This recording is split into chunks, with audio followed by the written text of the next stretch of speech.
La legittima difesa non deve avere limiti.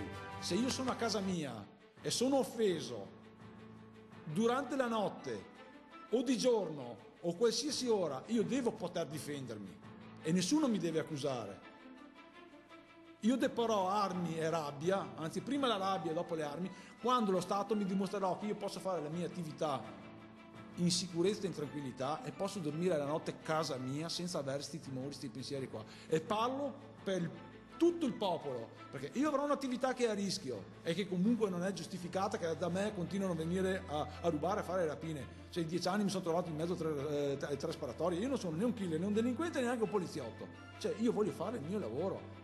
Io voglio che mi difenda chi di dovere, non io. Parlo per quelle povere famiglie che alla notte devono stare sveglie o devono dormire non in tranquillità, che penso che sia un diritto di tutti dormire tranquilli la notte, no? Se dopo uno è agitato di suo, saranno altri problemi. Ma dal fatto che hanno paura delle intrusioni notturne di ste bande di predoni / delinquenti che sono liberi di agire nel nostro territorio